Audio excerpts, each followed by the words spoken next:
Squat rack collapse. Dean Warby was a British bodybuilder and social media personality who spent years building an audience around his physical development and the methods he used to achieve it. Warby trained out of the UK and cultivated a following that numbered in the tens of thousands across his social media platforms. He documented his physique, his workouts, and his dietary approach with the consistency of someone who believed, genuinely, that what he was doing was the blueprint. His physical condition was his credential. His size and definition were the argument he made every time he posted. Warby had pursued extreme size through a high-calorie approach built around junk food. He consumed approximately 10,000 calories a day from burgers, pizzas, bacon sandwiches, and 7 to 8 energy drinks. He had also admitted to using anabolic steroids at the beginning of his career, a practice he later stepped away from. He was not a hobbyist documenting casual gym sessions. He trained with the focus and discipline of someone preparing for competition, and his audience understood that. His platform was his identity, and his identity was his body. He was 39 years old when he received a diagnosis of liver cancer. The diagnosis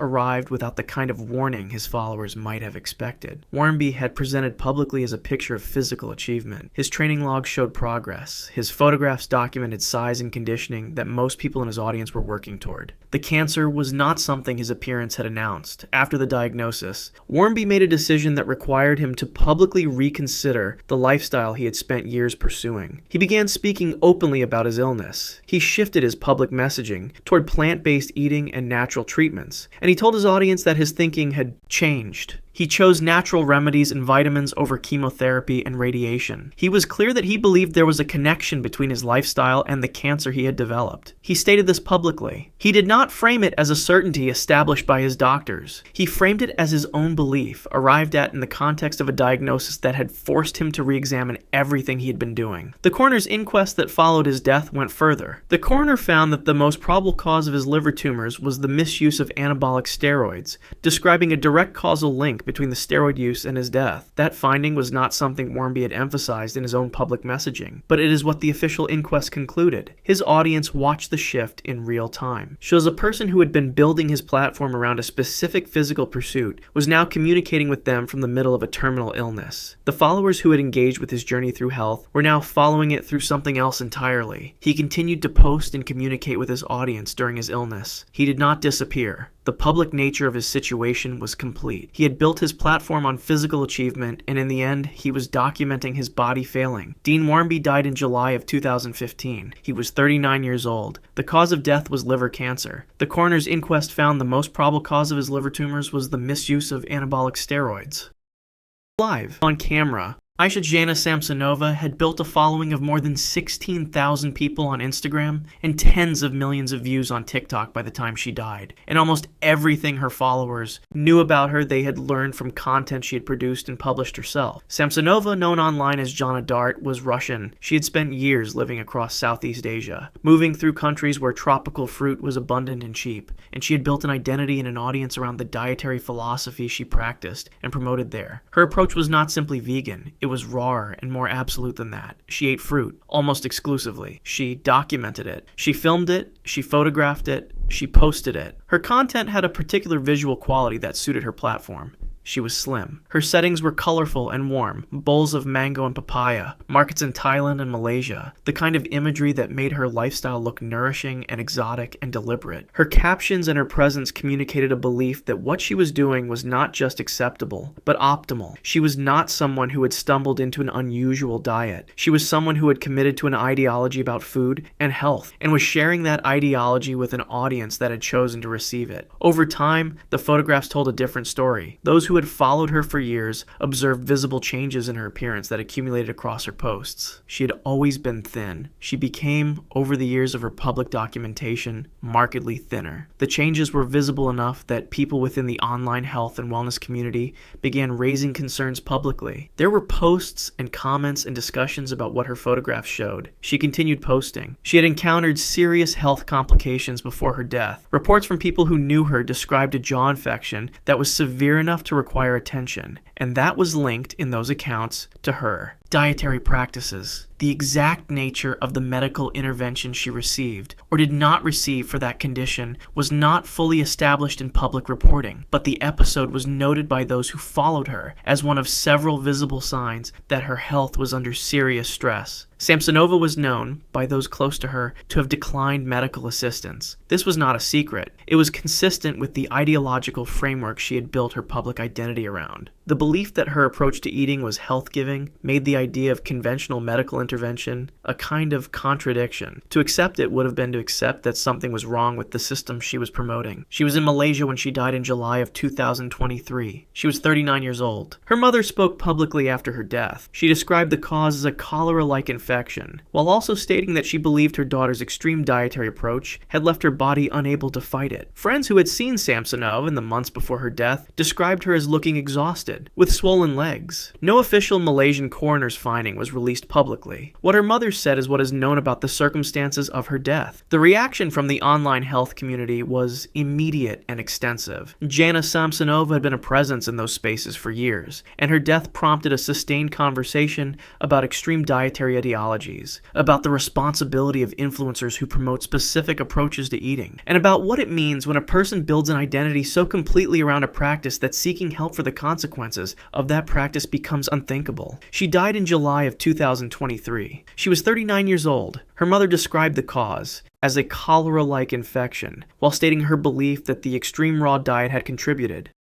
Supplement overdose ruled. Megan Hefford was 25 years old, a mother of 2 children, and in the middle of preparing for a bodybuilding competition when she died in June of 2017 in Western Australia. Hefford had come to competitive bodybuilding with the seriousness that the sport demands from anyone who wants to place. She was not a casual participant. She had structured her life around her training and her preparation in the way that competitors do, scheduling her sessions, managing her nutrition, and building toward a physique that could stand up to judging. Her children were young. She was managing the logistics of parenthood and the demands of competition prep simultaneously. Bodybuilding competition preparation involves a level of dietary discipline that goes well beyond what most people in a gym are doing. Protein intake is central to the process. Competitors in her position routinely consume protein supplements in quantities that would be far above the intake of a recreational gym goer, because the demands of the sport require it, and because the culture of the sport normalizes it. Protein powder, protein shakes, high-protein meal planning. These were standard tools for someone doing what Hefford was doing. There was nothing unusual from the outside about her supplement regimen. What was not known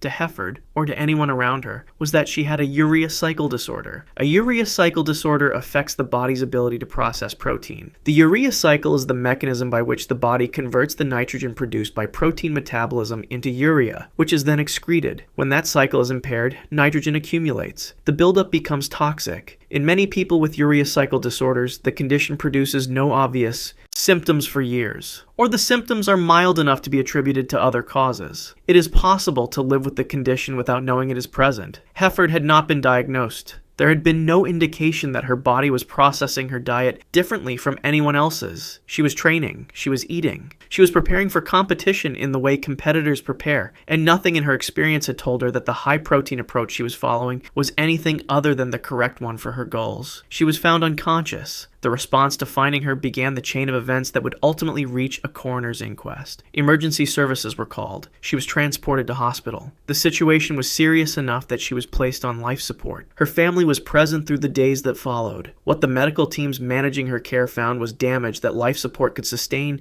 but not reverse. The underlying event that had brought her to that state had caused injuries to her system that exceeded what intervention could undo. She died on June 22, 2017. The coroner's investigation that followed her death produced a finding that established what had happened. The inquest determined that Hefford had died as a result of the combination of her undiagnosed urea cycle disorder and her intake of protein supplements. The supplements were not tainted. They were not defective. They were being used in a way that was entirely normal for competitive bodybuilding, but in a body that could not safely process what it was receiving. The cumulative effect of that intake had become fatal. Official documents related to her death listed intake of bodybuilding supplements as a contributing cause. That finding was significant because it placed the supplements within the soft, causal chain in a way that a coroner's verdict makes permanent and public. Her mother did not let the verdict remain a document in a file. She became an advocate for better labeling of protein supplements in Australia, pushing for warnings that would alert consumers to the potential risks for people with metabolic conditions. Her argument was that consumers buying and using these products had no way of knowing whether they had an underlying condition that made the standard dose dangerous, and that the products themselves did not tell them to find out. The advocacy produced ongoing discussion at a regulatory level about what supplement labeling in Australia should require. Megan Hefford was pronounced dead on June 22,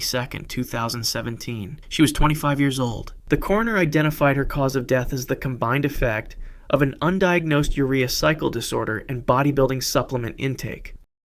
Cardiac event broadcast. Doug Brignole had been competing in bodybuilding for decades before he died in October of 2022. He was 63 years old. He was a multiple-time AAU bodybuilding champion, and within the competitive bodybuilding community, he was known not just as a competitor, but as someone with strong and publicly expressed opinions about training methodology and physical performance. Brignole was not a person who kept his views private. His social media presence was active and opinionated, and he used it to engage with the topics that mattered to him: training science, movement mechanics, and, in the period before his death, public health debates that had nothing directly to do with bodybuilding, but that he had inserted himself into with the same directness he applied to everything else. In the period when COVID-19 vaccines were being widely administered and widely debated, Brignole posted a statement on social media that would become, after his death, the thing most people remembered about him. He stated that he was going to use himself as a test subject. He said that he was receiving a COVID-19 vaccine, and that if he died, his followers should blame the vaccine. The post was direct and unambiguous. It reflected his views on the vaccine and his confidence that the outcome would vindicate those views. He was, in that post, placing a public wager on his own survival. He was a man who had spent his entire adult life building and maintaining a body that represented discipline and performance. He had competed at a high level for a very long time. He had credentials that most people in the fitness space did not have. Decades of competitive results in a physically demanding sport. The post was consistent with the kind of confidence in his own physical condition that a competitive career of that length might produce. He died in October of 2022. His death was widely reported. The prior post, the one he had made before receiving the vaccine, was shared extensively online after his death was announced. It spread because the juxtaposition of the post and the outcome was something that many people in online health and vaccine debates felt strongly about in different directions. No official finding publicly linked his death to the COVID-19 vaccine. The cause of death was not definitively confirmed in public records available at the time of widespread reporting. What is documented is the prior post. What is documented is his death. The connection between the two that so many online commenters drew was not one that a coroner or medical examiner's report established on the public record. He had been a competitive bodybuilder for a very long time. He was 63 years old. Extended competitive careers in bodybuilding at the elite level carry their own cardiovascular considerations that existed independent of the debate that his post had placed him at the center of. Those considerations were part of the full picture of who Doug Brignole was when he died, but they were not the part that traveled across social media. What traveled was the post. What remained in the official record was the absence of a confirmed causal finding. Doug Brignole died in October of 2022. He was 63 years old. No official medical finding publicly linked his death to vaccination.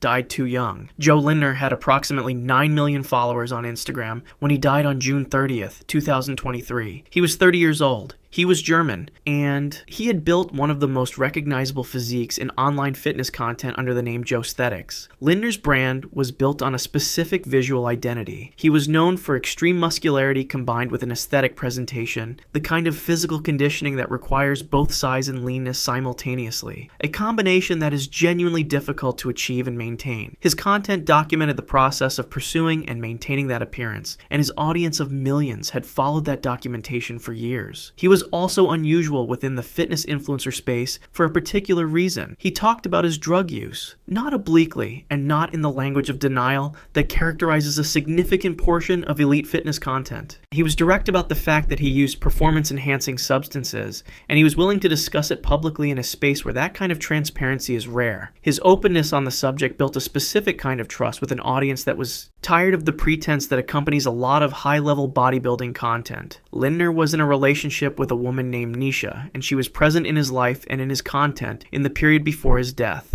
The days leading up to June 30th were documented in ways that became significant after the fact. In the 3 days before he died, Lindner had been complaining of neck pain. That detail came from Nisha. She described it publicly after his death. The pain was not the kind of symptom that announces itself as a crisis. Neck discomfort is common, especially in people who train at the level Lindner did, and especially given the physical demands of the lifting he performed. It did not read in those 3 days as what it may have been. On June 30th, 2023, Joe Lindner died at his home in Bangkok. Nisha announced his death on social media. She stated that he had died from an aneurysm. That was the cause she described in her public statement. No official autopsy report was released publicly. The cause of death as it exists in the public record is drawn from the statement of his partner, not from a coroner's document. The response from the bodybuilding and fitness community was substantial. Lindner had been a significant figure in online fitness for long enough that his death carried weight across the community, among people who had followed him for years, and among people who disagreed with his choices, but respected the consistency of what he had built. The questions that arose in the aftermath were ones the community had been circling for a long time.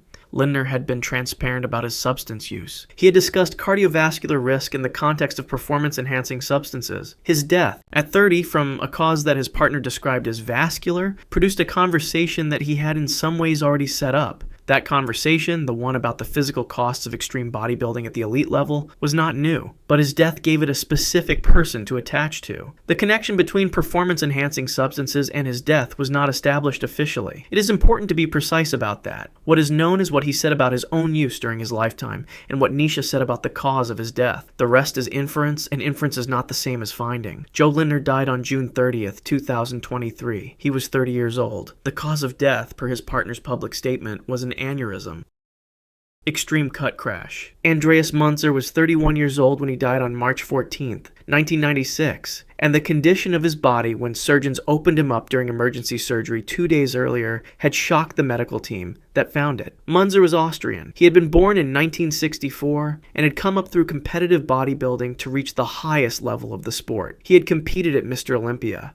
He was not someone who had reached the professional ranks by accident or through modest effort. He was one of the sport's elite, and within that elite he was known for something specific. He was possibly the leanest competitive bodybuilder that professional judges and audiences had ever seen. That leanness was not just a matter of training or diet in the conventional sense. The conditioning Munzer achieved on a professional stage, the visible separation of individual muscle fibers, the near total absence of subcutaneous fat, was the kind of conditioning that required intervention beyond what natural physiology produces. He was understood within the sport to be operating at an extreme end of what competitive bodybuilders were doing to their bodies in the 1990s, a period when the pharmacological demands of professional bodybuilding had escalated significantly. On March 12, 1996, Munzer was hospitalized with internal bleeding following months of stomach pain. The bleeding was severe enough to require emergency surgical intervention. When surgeons operated to stop the bleeding, they found extensive damage inside his abdomen. His liver had developed numerous tumors. The damage that had been accumulating inside his body, while his exterior continued to present as a peak of physical conditioning, had reached a point where it could no longer be contained. The surgery revealed a system that had been operating under enormous stress for an extended period. The liver, which processes everything the body receives, had been subjected to a load that had produced structural damage on a scale that surgery could not correct. The bleeding was not a single event that could be stopped. It was the consequence of a sustained process. Over the 48 hours following surgery, multiple organ systems failed in sequence. The medical teams managing his care were addressing a body in which the damage was systemic, not localized. Each system that failed increased the burden on the remaining ones. The cascade continued through the 2 days after his operation. He died on March 14, 1996. The official Austrian cause of death was dystrophic multiple organ failure. The autopsy that followed confirmed what the surgical team had already observed. Post-mortem findings documented numerous liver tumors, severely elevated electrolyte imbalances, and an enlarged heart weighing 636 grams, nearly twice the weight of a normal adult male heart. Post-mortem toxicology found evidence of numerous anabolic, steroids, and diuretics in his system. The diuretics, which are used by competitive bodybuilders to reduce water retention before competition and to intensify muscular definition, are particularly damaging to kidney function under extended use. Media reports at the time described what was claimed to be his drug regimen in considerable detail. Those reports were based on sources and documents that were not official autopsy records. They circulated widely because Munzer's death came at a moment when the sport's relationship with performance-enhancing substances was already under scrutiny, and his case provided a documented example of what that relationship could produce. His death became a reference point. In discussions of extreme bodybuilding in the context of the physical costs of competing at the professional level, in conversations about what the sport was asking of the people who pursued it at its highest level, his name continued to appear for decades after 1996. Andreas Munzer died on March 14th, 1996. He was 31 years old. The official cause of death was dystrophic multiple organ failure. Postmortem findings confirmed the presence of multiple anabolic steroids and diuretics.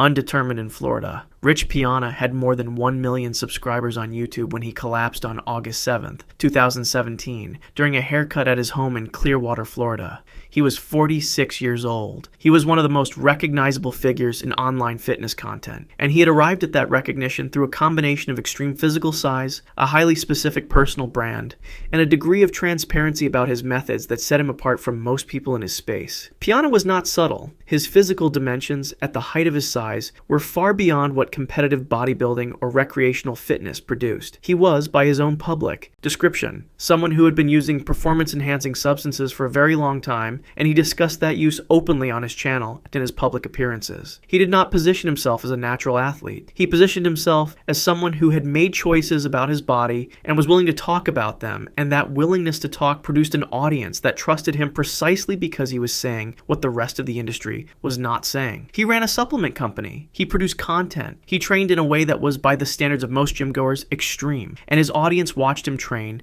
with the kind of sustained attention that accumulates over years of consistent content. On August 7th, 2017, he was at his home. He was getting a haircut. Yes, there was nothing about the setting that was unusual or physically demanding. He was not training. He was not preparing for a competition. He was at home, engaged in a routine activity, when he collapsed. His girlfriend was present when it happened. She began CPR immediately. Emergency services were contacted and responded to his location. The response was rapid. He was transported from his home to a hospital in the Clearwater, Florida area. He was placed in a medically induced coma. He did not regain consciousness. For 18 days, Piana remained on life support. His followers knew he was hospitalized. The information was public, and the fitness community tracked the updates that came through during those weeks. There was no recovery. The coma continued.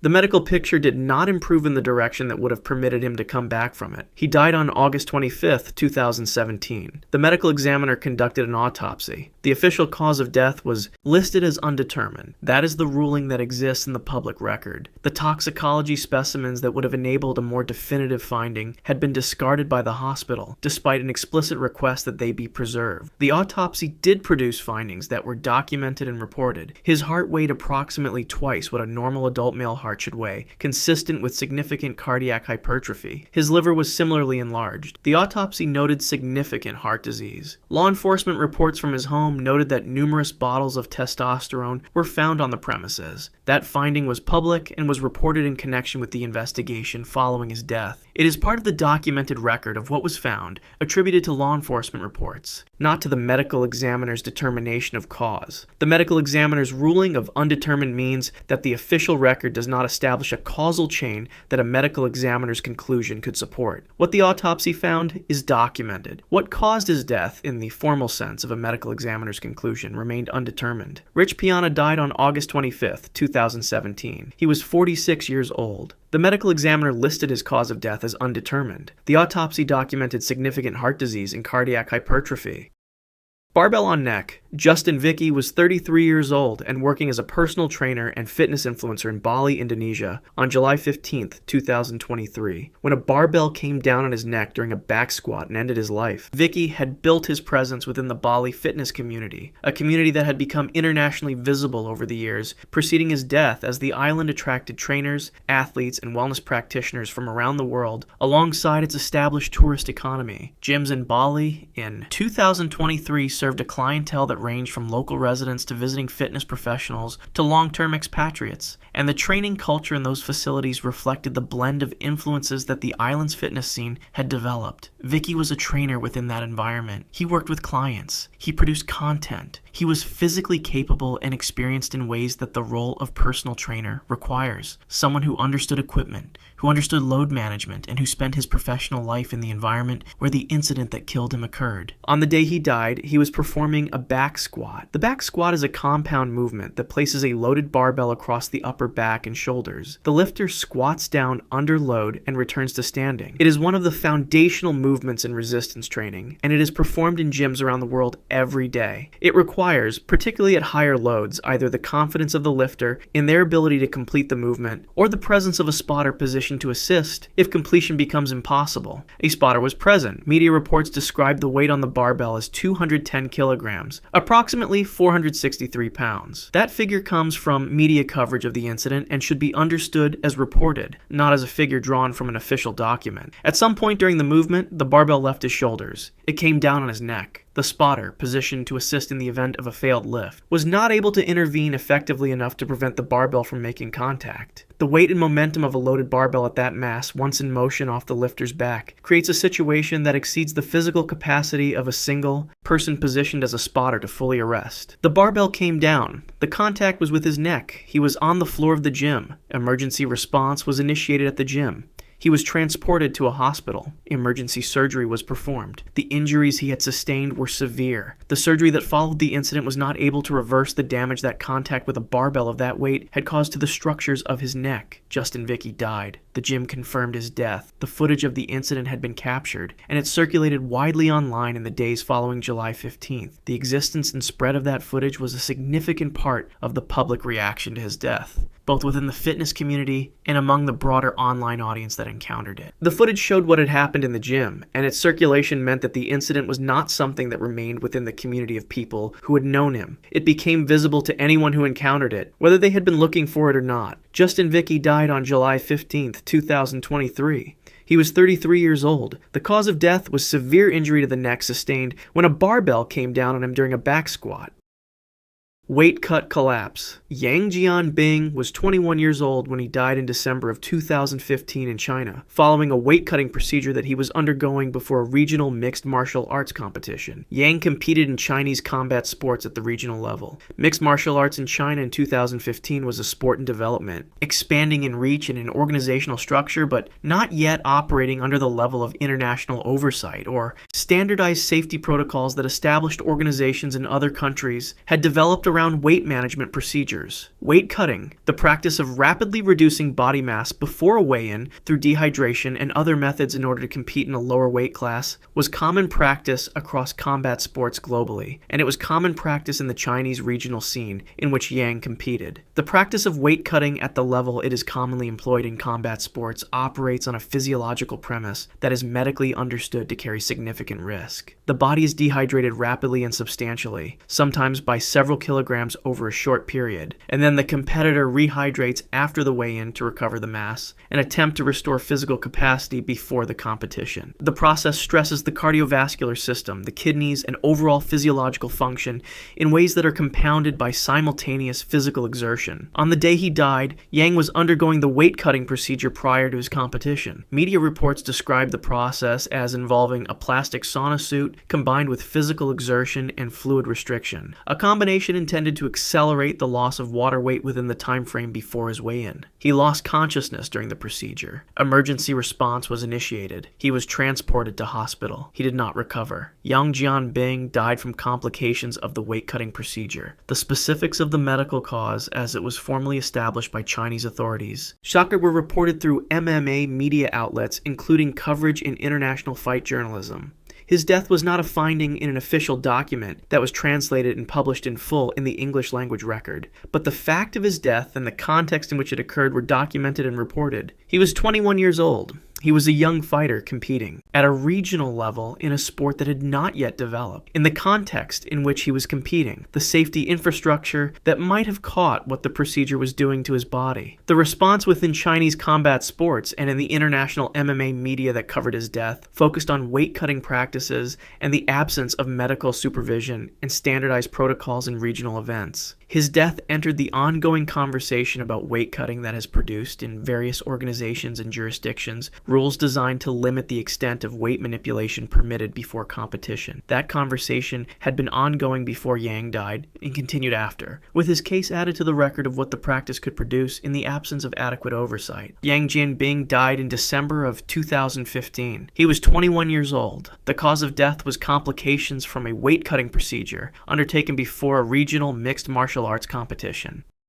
Ran until failure. Clare Squires was 30 years old and running the 2012 Virgin London Marathon on April 22, 2012, with a purpose she had made public to the people who followed her training online. She was running for charity. She had set up a fundraising page for the Samaritans, a UK organization that provides support to people in emotional distress, and her marathon entry was tied to that fundraising effort. The London Marathon on April 22, 2012 was a large organized event with medical infrastructure distributed along its route. Medical personnel and response teams are positioned throughout the course specifically to manage the incidents that occur during events of that scale, the collapses, the cardiac events, the cases of severe dehydration or exertion-related emergencies that a race of 26 miles produces in a field of tens of thousands. Squires had been training for the event, her preparation was documented, and her Just Giving fundraising page was active and gathering donations as her race day approached. She was a participant running for a cause, which is the majority category in an event like the London Marathon, and her preparation reflected the commitment that kind of entry requires. She made it almost to the end. With approximately 1 mile remaining in the race, Clare Squires collapsed on the course. She was close enough to the finish line that the crowd density and the event infrastructure were at their highest concentration. Medical responders on the course reached her. Treatment was initiated on the scene. The response was part of the medical system that the event's organizers had built specifically for situations like this one, a system that was present and active and that reached her within the time frame that such a system is designed to achieve. It was not enough. She was treated at the scene and could not be stabilized in a way that allowed her to recover. Clare Squires died on April 22, 2012. The coroner's inquest that followed her death produced findings that changed the regulatory landscape for a specific category of product in the United Kingdom. The inquest determined that Squires had taken a substance called DMAA, which is also known by its chemical name 1,3-dimethylamylamine. DMAA is a stimulant that had been included as an ingredient in a pre-workout supplement product called Jack 3D, which she had purchased online and added to her water bottle during the race. The inquest found that DMAA toxicity, combined with the extreme physical exertion of running a marathon, had caused her cardiac arrest. The coroner was explicit that this combination, not any underlying heart condition, was responsible for her death. While an irregular heartbeat had been noted during the postmortem, the coroner stated that he did not believe the arrhythmia had played a role in her death. The DMAA finding carried regulatory consequences. In the United Kingdom, the product containing the substance was banned 4 months after Squires' death, and the case contributed to broader regulatory action on DMAA-containing supplements. The finding was not simply a determination of what had killed one person. It was a finding that entered the regulatory process and produced a change in what could be sold. Her Just Giving page, the one she had set up to raise money for the Samaritans, received donations after her death that totaled more than £1 million. The fundraising that her death produced for the organization she had chosen to support was one of the most significant single-page totals the platform had recorded at that time. Clare Squires was pronounced dead on April 22, 2012. She was 30 years old. The coroner's inquest found that her cause of death was cardiac arrest, caused by the combination of DMAA toxicity and extreme physical exertion. If you want to see more, click the video on screen now.